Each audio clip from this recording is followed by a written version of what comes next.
Hello and welcome back to my channel. My name is Sarah. If this is the first time that you are clicking onto my channel or one of my videos, I am a booktuber currently located in Japan, and so I create Japan and book related content. And this is going to be my February TBR, playing my Naruto Mission TBR game, and we're gonna get right into it.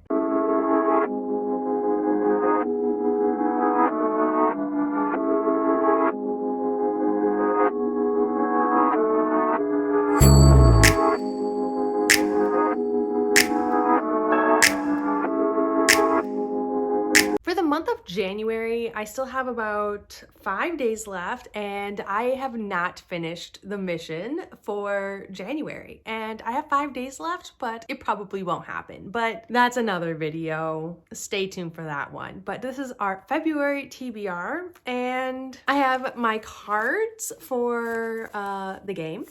And I am keeping out the cards that I picked in January just so I can make it through as many cards in 1 year as possible, just like last year. If this game is new to you, I do have my announcement video up for the game down in the description box, along with the link to me playing the first round for January. Yeah, I've made it so anyone and everyone on the internet can participate if you so choose. You can start whenever you want. There's really not that many rules. Tweak things as you see fit. So yeah, here we are. The first thing I have to do is random generate a number. So here we are. And the number that we're randomly generating is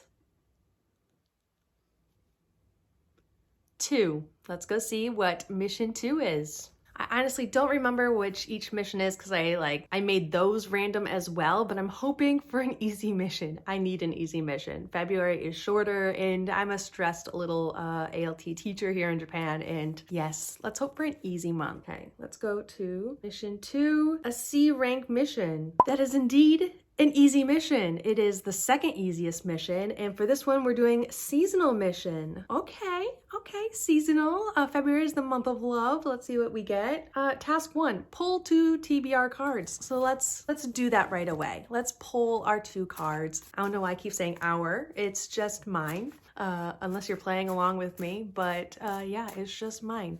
So let's try to get down in here. Ooh, which one? Left or right? I don't like left. Right. Neji, read highest rated book on Kindle TBR. I can do that. I wonder if it's seasonal. We'll have to see. Did I make a rule for that if the card doesn't match the mission? Anyways, okay. Next one. Next card. Shuffling these guys, and I am going to, ooh, I know what this one is. It's Kurama, but that would be cheating. Okay, picking something in the middle. The 5 Kage, read a standalone book. Okay, I can make that work. Okay, seasonal TBR. What are the other tasks? Okay, task 2 is both books from your TBR cards must be seasonal. Task number 3 is read one of the 2 books in a week or less. Good thing I picked a standalone. It could potentially be short. Notes. You may choose the season or whatever season you're currently in wherever you live. Okay, well, February, the transition between winter and spring. It's February, which means it's Valentine's Day. That's seasonal. This would be tough. Okay. I'm gonna, go see what my highest rated book on my Kindle TBR is, and then also see what standalones I may or may not have. February, spring,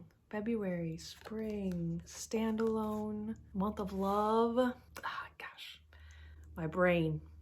Let's use it. Okay, so for the TBR card picks. Okay.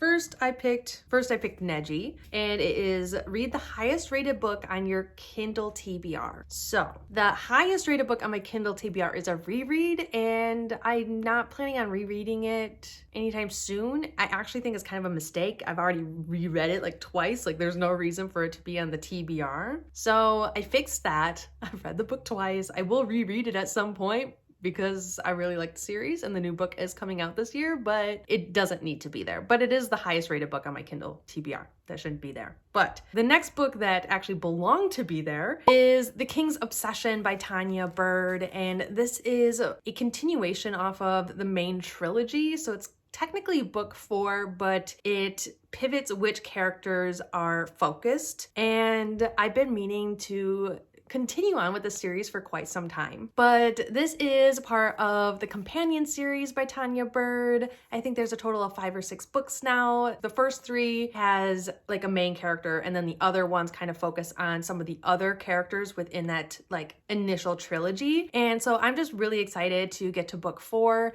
The companion trilogy, like the main trilogy before more books were added, is a very dark series. It has a lot of really heavy and dark content, including but not limited to abuse, sexual abuse, rape, being sold. Because the first book, The Royal Companion, is about a girl who is basically sold. Her mother, her family basically sells her to the kingdom, and she is a gift for one of the princes.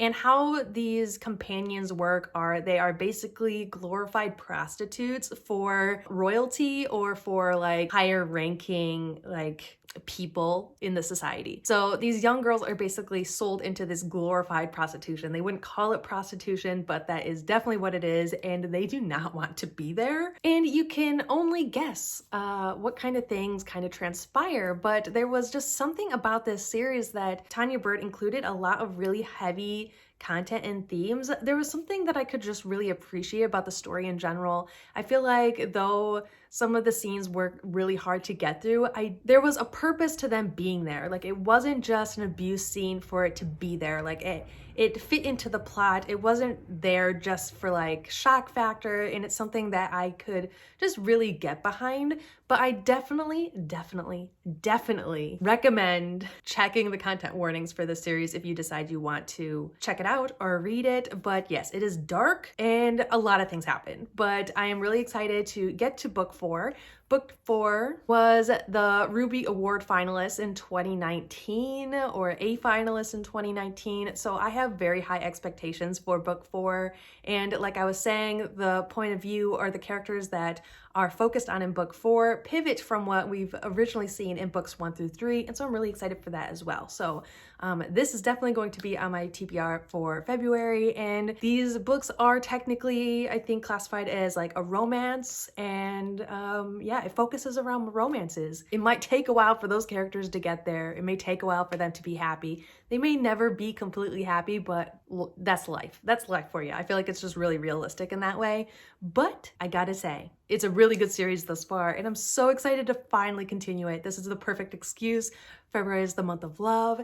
This is probably gonna be some dark shit, dark love, but I'm ready for it. And now that I practically just gave you a review of books 1 through 3 in this series so far from what I've read up to, let's get on to the second book for this TBR pick. That is The Five Kage, and that is to read a standalone book. Okay, so I have a couple options. I don't know when I'm gonna pick white yet. I am unsure, but I have a couple options. Let me tell you my options. And yeah, you can comment down below if any of these options are like, yeah, that's a good option, Sarah. How have you not read these books yet? But some Libby books came in, and it's a perfect opportunity to finally read them. So option number 1, I have The Prince and the Dressmaker by Jen Wang. And this is a graphic novel. This is about the prince and the dressmaker. I heard this is LGBTQ plus rep. I hear it has some romance. I hear it's a little bit of historical. And if I'm not mistaken, the prince and the dressmaker are best friends. And I'm really not sure. Besides that, I hear it's very good. But besides the fact that it's the prince and the dressmaker, I feel like I remember knowing or hearing that they were best friends, and the fact that this is queer and a historical type romance. That's all I know about it. It's a graphic novel. I could get through it in a week or less, which is one of the other tasks, but here we are. The other one I have is Always Never Yours by Emily Hilberly and Austin Sigmund Broca. And this is a YA contemporary, if I'm not mistaken, and follows a girl who has boyfriends, and then right after they break up, that boy goes and like finds his true love, and it basically follows around all these guys that this girl has dated who find their true love right after they break up, and how she is still true loveless. So that is the other option I have. And the last option I have for for standalone is Letters to the Lost by Bridget Kemmerer, and this is about, I think, either a young boy or young woman who loses her or his mother, and they decide that they are going to write letters to their loved one, their lost loved one, and the other one finds these letters, and this sort of like pen pal kind of exchange starts to happen. From what I hear, it is centered around grief, but some sort of romance does come from it, build from it, and yes. So those are my three options for this second TBR card pick. I am going to leave it kind of open so I can mood read a little bit. Maybe I'll read all three of them, who knows, but yes. So those are the three options: The Prince and the Dressmaker, Always Never Yours, and Letters to the Lost. Let me know if one of those three really strikes your fancy, if you've read them or read one of them and just really, really liked it. But February is the month of love, and I may be picking some dark and grief themed love, but it's love nonetheless. And when is love only ever happy? Let's be honest. This is my TBR for February. I may pick random books to pick up. There are a few books that I still need to finish from like months ago. We will get there at some point. But yeah, I'm gonna wrap this up. This video got much longer than I anticipated it to. Hopefully I can cut it down a little bit. But please like, comment, and subscribe down below if you haven't already. I'll see you guys all next time, and all love. Bye.